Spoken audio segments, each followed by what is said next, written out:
Hey guys, how's it going? My name is Adam. Today I'm going to show you how to make text bigger on Facebook Messenger. So first of all, just go ahead to your app store, Google Play. And what I'm going to do, I'm going to just go ahead and type Messenger right here. And you got to double check if your Messenger app needs to be updated. If it does, please get right on it. So what I'm going to do, I'm going to just go back to my screen and I'm going to demonstrate how it's done. If you want to make the text bigger, just go ahead.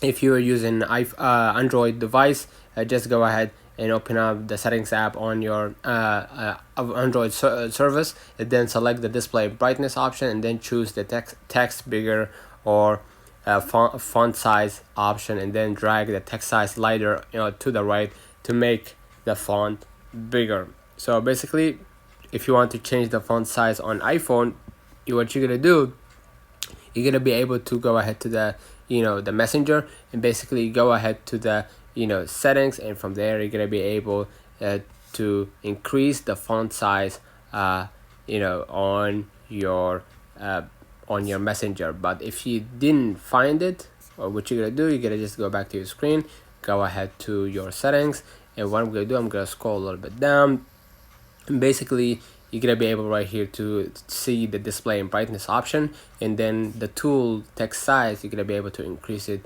however you might actually prefer. Let me know in the comments if this video helped you. Don't forget to like and subscribe, turn on the notification bell to receive every video we upload. Thank you for watching.